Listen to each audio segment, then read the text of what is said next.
प्रत्येक आयकर दाता एक राष्ट्र निर्माता। देश भर के सभी श्रोताओं को मेरा नमस्कार एवं हार्दिक अभिनंदन। संवाद के इस एपिसोड में मैं हूं आपकी होस्ट प्रतिभा चौधरी, अपर आयकर निदेशक, जनसंपर्क, प्रकाशन एवं प्रचार, केंद्रीय प्रत्यक्ष कर बोर्ड, नई दिल्ली। संवाद के एक और सत्र में आप सभी का स्वागत है। यह संवाद कार्यक्रम आयकर विभाग एवं आकाशवाणी का एक सम्मिलित प्रयास है, जिसका उद्देश्य है देश भर के सभी करदाताओं को कर संबंधी मुद्दों पर जागरूक करना। आज के एपिसोड का विषय है importance of declaration of foreign assets and foreign source income in income tax return. हमारी चर्चा का उद्देश्य है करदाताओं को जागरूक करना कि वे अपनी foreign income and foreign assets को सही तरीके से अपनी आयकर विवरणी में कैसे घोषित करें। हम इस पर भी चर्चा करेंगे कि आयकर विवरणी में इन्हें रिपोर्ट करना क्यों आवश्यक है तथा चूक की स्थिति में क्या परिणाम हो सकते हैं। हमारे साथ इस महत्वपूर्ण विषय पर चर्चा करने के लिए उपस्थित हैं Shri Shashi Bhushan Shukla sir, principal commissioner investigation, केंद्रीय प्रत्यक्ष कर बोर्ड, नई दिल्ली। सर भारतीय राजस्व सेवा के 1999 बैच के अधिकारी हैं। वे पिछले 26 वर्षों से आयकर विभाग में विभिन्न पदों पर कार्यरत रहे हैं और विभाग में अपना महत्वपूर्ण योगदान दिया है। सर, इस कार्यक्रम में आपका स्वागत है। इस महत्वपूर्ण विषय पर चर्चा में मुझे आमंत्रित करने के लिए मैं आपका धन्यवाद करता हूँ। सर, जैसा कि मीडिया में खबर थी कि इनकम टैक्स डिपार्टमेंट ने एक ई कैंपेन, जिसे नच का नाम दिया गया है, कृपया इसके बारे में बताएं।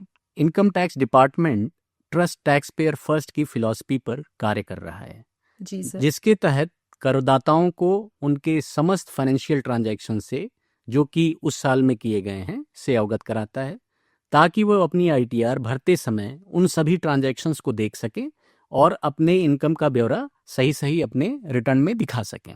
वर्ष 2024-25 में नज नामक नया कैंपेन शुरू किया गया, जिसका पूरा नाम है non intrusive uses of data to guide and enable tax payers. जैसा कि नाम में निहित है, इस कैंपेन के तहत विभाग टैक्स पेयर्स को विभाग में उपलब्ध सूचनाओं से अवगत कराता है, ताकि वो अपनी विवरणी को फिर से देख सकें, रिवाइज कर सकें, उसको अच्छे से अपडेट कर सकें और उसमें अगर कोई गलती है तो उसको सुधार सकें। इस नच कैंपेन के तहत चुनिंदा करदाताओं को एसएमएस और ईमेल भेजे जाते हैं। जी सर। सर, कृपया नच कैंपेन, जो कि विदेशी आय व संपत्ति के लिए किया गया था, की उपलब्धियों के बारे में विस्तार से बताएं। प्रतिभा जी, यह कैंपेन 17 नवंबर 2024 से 15 जनवरी 2025 तक चला। इस कैंपेन के तहत लगभग 19,000 करदाताओं को एसएमएस और ईमेल भेजे गए। ये उन करदाताओं को एसएमएस और ईमेल भेजे गए जिनके बारे में विभाग के पास जानकारी थी पहले से ही, जी सर, कि इनके पास विदेशी संपत्ति या आय है। जी सर। इस नच कैंपेन में तकरीबन 24,000 लोगों ने अपने रिटर्न को अपडेट किया, जिससे ये पता चलता है कि उन करदाताओं को जिनको एसएमएस और ईमेल भेजे गए थे, उनमें से 62% ने अपडेट किया और उसके साथ साथ रिपल इफेक्ट के तहत बाकी करदाताओं ने भी अपने रिटर्न को अपडेट किया और उसमें विदेशी संपत्ति या आय दिखाई। इस कैंपेन में 29,000 करोड़ की विदेशी संपत्ति दिखाई गई और तकरीबन 1100 करोड़ की विदेशी आय भी दिखाई गई, जिस पे उन्होंने टैक्स दिया। जी सर। सर, कृपया बताएं कि नच कैंपेन के दौरान जिन करदाताओं ने भेजे गए एसएमएस व ईमेल की पालना नहीं की, क्या उनके विरुद्ध कोई कार्यवाही प्रस्तावित है?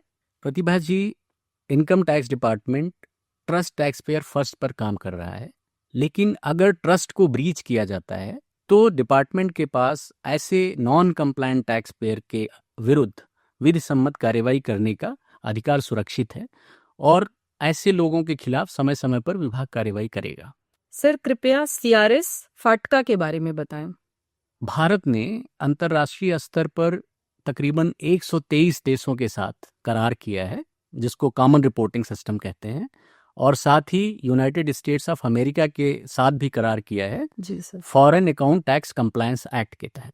जी सर। तो इस तरह लगभग 124 देश हैं जिनसे हम लोगों को हर साल जानकारी प्राप्त होती है, जी सर। जो कि भारतीय लोगों के विदेशी संपत्ति और आय के बारे में होती है। जी हम लोग उस जानकारी को ध्यान में रखते हुए और जो टैक्स पेयर्स के नाम उसमें होते हैं उनके खिलाफ एक्शन लेते हैं और उनको नज करते हैं।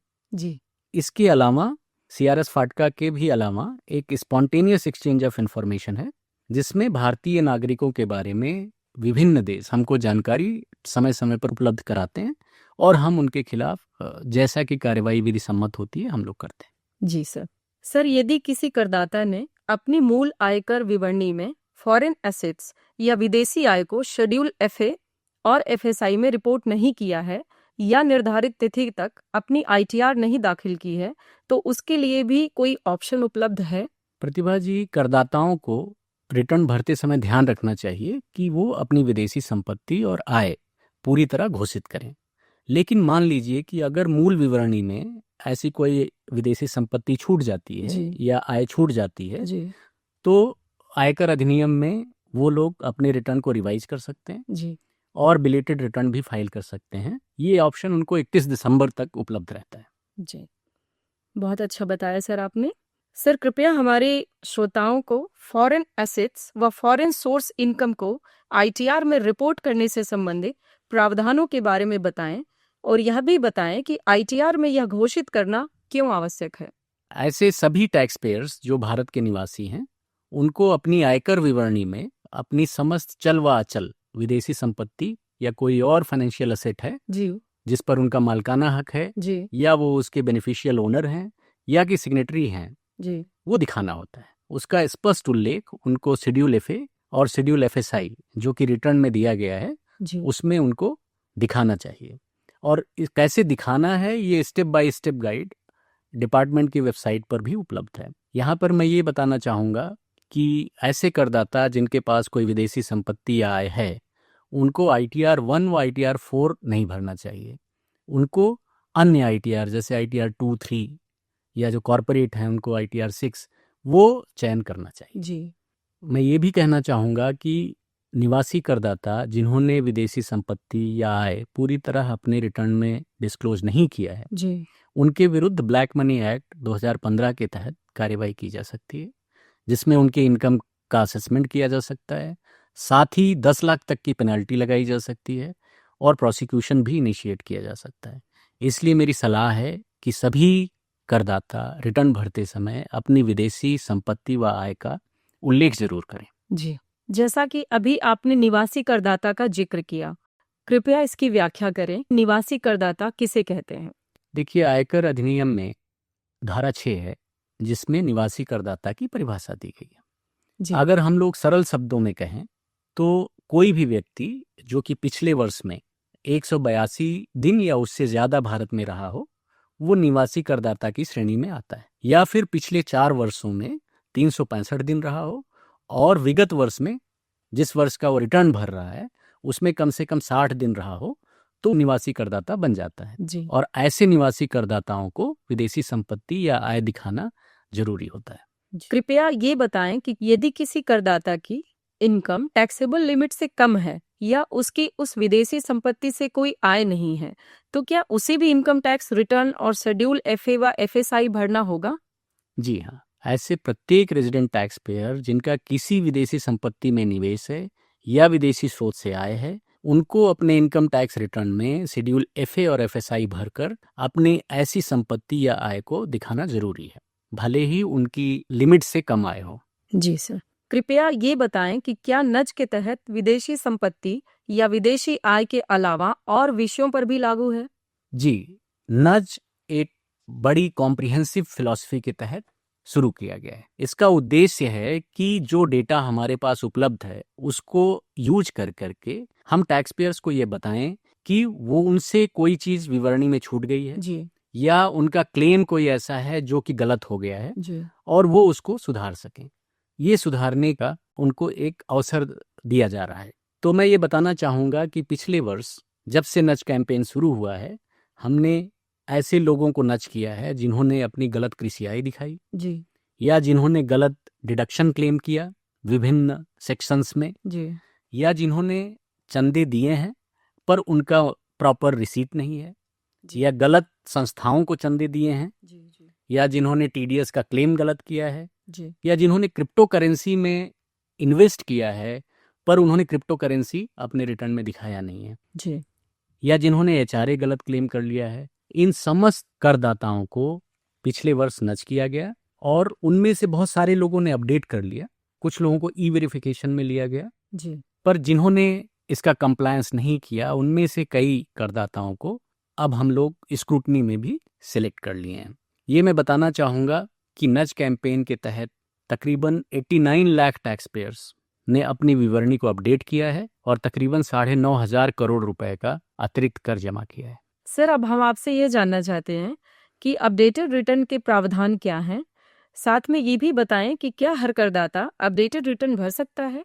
देखिए प्रतिभा जी, इनकम टैक्स एक्ट 1961 की धारा 139(8)A के तहत यदि कोई करदाता भूलवश अपनी कोई आय मूल विवरणी में, जिसको हम ओरिजिनल रिटर्न कहते हैं, में दिखाना भूल गया, या उसने कोई गलत डिडक्शन या एग्जेम्पशन क्लेम कर लिया जी या गलत टीडीएस क्लेम कर लिया, वो अपनी आयकर विवरणी को अपडेट कर सकता है। जी और यह अपडेशन का अधिकार उसे असेसमेंट ईयर की समाप्ति के 48 महीने के भीतर तक जी उपलब्ध है।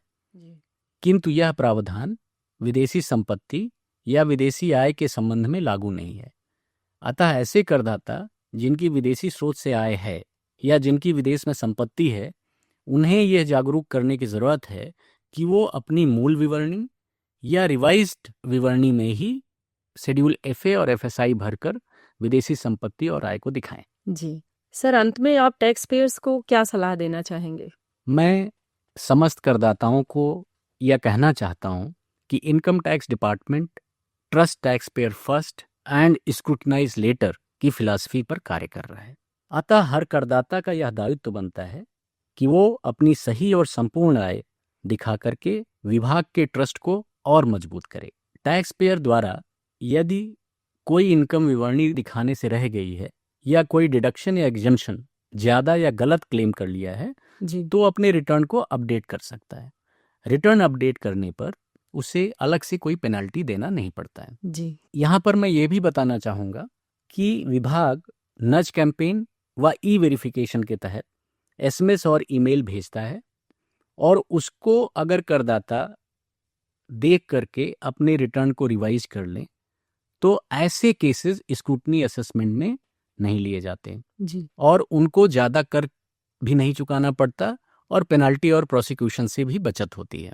जी सर, आपने बहुत अच्छा बताया सर। जी मैं करदाताओं से ये अपील करूंगा कि जब जो भी एसएमएस और ईमेल उनके पास जाते हैं उसको नज़रअंदाज ना करें, और जो मोबाइल नंबर और ईमेल वो अपनी विवरणी में दिखाते हैं उसका सुनिश्चित करें कि वो सही हो, जी और उस पे मैसेज और ईमेल जो आते हैं उनको देखें। जी अगर उन्होंने ईमेल या फ़ोन नंबर अपने टैक्स कंसल्टेंट या चार्टर्ड अकाउंटेंट या वकील के दिए हैं तो उनके टच में रहें जी और उनसे संपर्क में ये बताते रहें कि अगर कोई कम्युनिकेशन है तो टैक्स पेयर्स को बताएं। जी ऐसे टैक्स पेयर्स जिनके पास विदेशी संपत्ति या आय है वो इसका खुलासा अपने रिटर्न में जरूर करें, अन्यथा उन पर 10 लाख तक की पेनल्टी लग सकती है। जी इसके साथ ही मैं समस्त करदाताओं को भारत के विकास में उनके योगदान के लिए हार्दिक बधाई एवं साधुवाद देता हूँ। धन्यवाद सर। हमें उम्मीद है कि इस विशेष चर्चा से हमारे सभी श्रोतागण जागरूक और शिक्षित हुए होंगे। हम अपने सभी श्रोतागणों को यह भी बता दें कि यदि उनको इस विषय से संबंधित कोई अन्य जानकारी चाहिए, उनका कोई प्रश्न हो या फिर वह कोई फीडबैक देना चाहते हैं तो कृपया हमसे हमारी ईमेल आईडी ddsamvad.prpp@gmail.com पर संपर्क करें। इसके अलावा आप और अधिक इन्फॉर्मेशन और एजुकेशनल कंटेंट के लिए हमसे हमारी वेबसाइट incometax.gov.in एवं हमारे social media channel x, YouTube, Instagram, Facebook, LinkedIn पर जुड़े रहें और अधिक जानकारी के लिए सुनते रहें आकाशवाणी। नमस्कार, जय हिंद। प्रत्येक आयकर दाता एक राष्ट्र निर्माता।